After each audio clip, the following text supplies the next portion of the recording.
블로그 저품질 추가 발생과 대처법에 대해서 정리를 해왔습니다.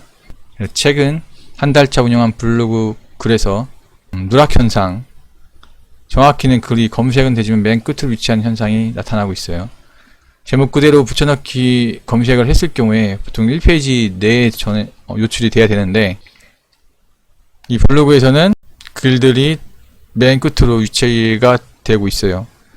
이전 글들, 즉 28일 이전에 쓴 글들은 이런 현상이 없는데 28일 이후부터 현재까지 글들이 제목 그대로 복사 붙여넣기를 했을 때 1페이지 내에 노출되지 않고 있습니다. 큰 따옴표, 즉 쌍따옴표로 했을 때 노출이 되는지를 확인할 수 있는데, 블로그 내에서도 이렇게 했을 경우에 노출은 돼요. 근데 어쨌든 이 큰 따옴표가 없는 상황에서 노출되지 않는 것을 봤을 때 다른 블로그가 접품되기 전에 그때 초기 현상과 비슷한 상황이에요. 특징은 거의 글 누락이 괜찮았는데 최근 들어 이렇게 된 거죠. 페널티가 쌓여서 한 번에 터진 것 같아요. 원인은 분석을 해봤는데, 첫 번째로 비슷한 패턴 글, 기승전 링크, 이게 상당히 안 좋다고는 이미 알고 있었죠. 근데 이렇게 하는 방향으로 했던 게 일단 문제점인 것 같고, 거기에 밑에는 공정위 문구, 이 같은 패턴이 반복됐죠. 이렇게 쿠팡 관련된 글을 쓰게 될 경우에, 쿠파스 관련된 글을 쓸 경우에는 이런 패턴이 되기가 사실 쉬워요. 그리고 기승전 링크가 사실은 클릭률이나 전환율로 바꾸는데 물건을 판매할 때는 가장 좀 이상적인 또 방법이기도 하고요. 근데 이런 패턴들이 이렇게 반복되기 때문에 생겼을 원인일 것 같다라는 게 첫 번째. 여기에 또 공정위 문구가 있는데, 공정위 문구 역시 이미지 캡처해서 3개를 나눠서 돌려서 썼긴 했지만 비슷한 패턴이 반복됐다는 것. 두 번째는 잦은 수정과 비공개 반복, 즉 잦은 수정이라는 건 뭐 매일 수정한 건 아니지만 일평균 3번 정도는 그걸 수정을 했고 비공개를 했어요. 이걸 약 10일간 진행을 했습니다. 현재로서는 이 부분이 좀 크지 않았나라는 생각을 하고 있어요. 저는. 세 번째로는 이미지 유사, 이 부분은 사실 재가공을 충분히 했기 때문에 저는 큰 문제가 없었다고 생각합니다. 패스. 그 다음에 글쓰기 같은 경우는 어느 정도 제가 뭐 장문의 글은 아니었어도 중간 정도의 정성글, 500에서 1000자 정도 사이로는 글을 썼어요. 그렇게 쓰려고 노력을 했고, 어쨌든 장기적으로 블로그를 가져가려고 했기 때문에 이 부분은 좀 양호한데, 이 부분도 큰 문제는 없었던 것 같아요. 패스. 정보성 글, 즉 이 부분이 좀 크죠. 이 부분도 정보성 글이 거의 없이 쿠파스 글 위주로 하루에 3개씩 글을 썼어요. 물론 처음에는 정보성 글을 썼고 어느 정도는 이제 비율을 5대5 정도로 비중을 두고서 글을 쓰다가 약 2주 전부터는 이제 좀 욕심도 생겼고, 실질적으로 순수한 쿠파스 글로만 유입이 되길 원했기 때문에 정보성 글을 빼고 정보성 글 한 5일에 한 번 정도만 쓰고 거의 쿠파스 관련된 글만 썼어요. 어쨌든 2주 정도 진행을 했다 이거죠. 그리고 링크는 노코멘트를 할게요. 이거는 단 리디렉션 방법은 아니었어요. 오히려 리디렉션 방식이 더 안전했을지도 모르겠다는 생각이 듭니다. 이건 제가 직접 진행을 해보지 않았기 때문에 알 수가 없습니다. 혹시 이런 관련된 정보를 알고 계신 분들은 따로 말씀해 주셨으면 좋겠습니다. 저품질의 원인은 다양한데 한 가지에서만 오는 것이 아니라 여러 이유로 올 수 있고 종북적인 이유로 올 수도 있어요.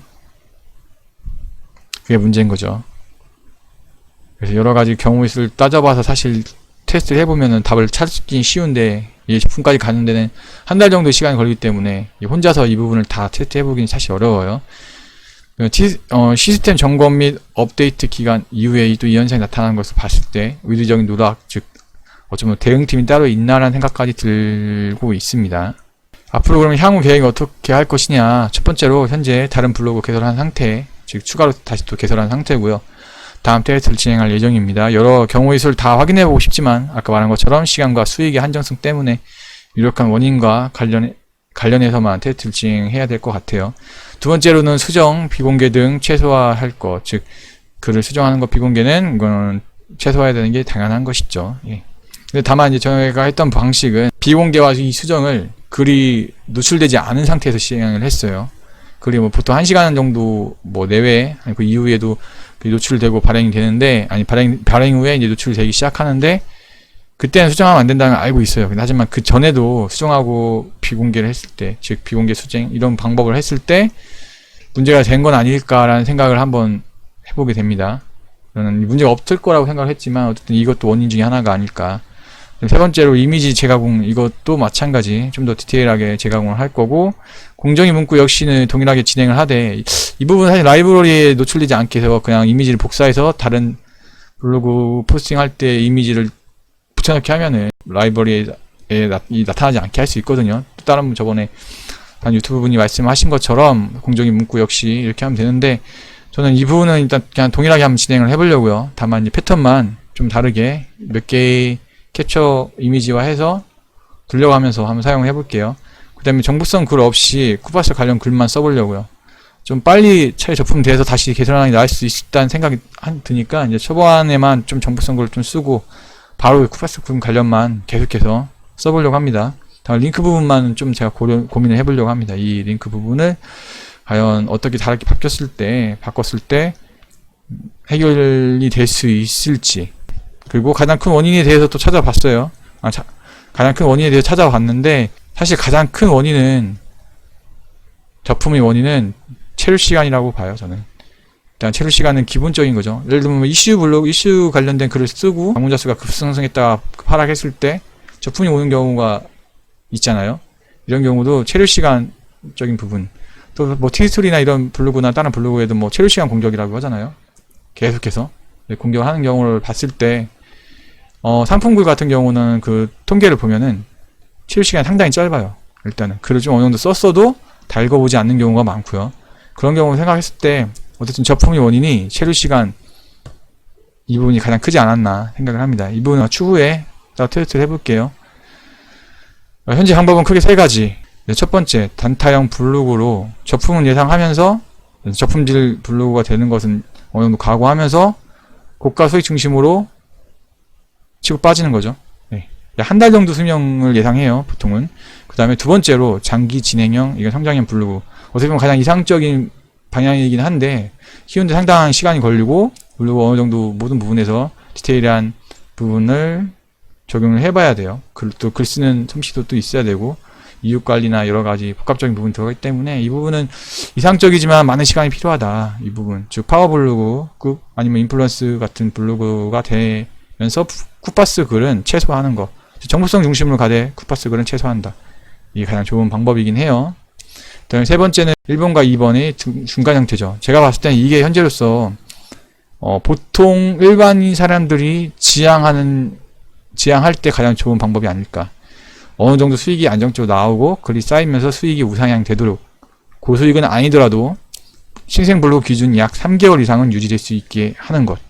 만약 3개월 이상 유지가 된다면은 이 부분이 가능하죠.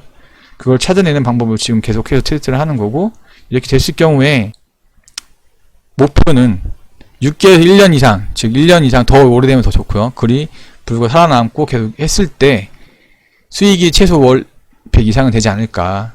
그리고 계속 상승하지 않을까.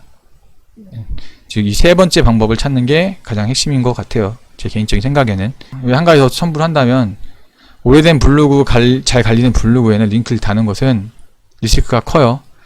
오래된 블로그, 즉 생성일자 오래된 블로그는 그 가치가 사실 상당히 크기 때문에 그 블로그에다가 당장에 쿠파스 관련된 링크를 달면은 당연히 여러가지 부분에서 효율이 높게 나오죠. 근데 그렇게 나온다고 했을 때 과연 내가 득이 더 많냐 아니면 실이 더 많냐, 이 부분을 판단해 봤으면 좋겠어요. 그렇게 해서 가급적이면은 당장 뭐 지금 급전이 필요하고 블로그 필요 없다, 이거 버릴 거다, 그냥 어차피 쓰고 버릴 거다 하고 뭐 200 정도, 한 100 말할 거다 하면은 그렇게 하시고, 그게 아니다, 나는 이 블로그는 계속 성장형으로 갖고 하고 싶다 하면은 그 블로그는 쿠파스용으로는 가급적이면 사용하지 않고, 혹시 하더라도 가끔씩 글을 쓰는 정도로만 하는 것을 추천드립니다. 쿠파스용으로 만약에 계속해서 이 블로그를 전형적으로 사용하고 싶다 하면은 저품이 될 경우를 각오하고 블로그를 새로 생성해서 진행하는 것을 추천드립니다.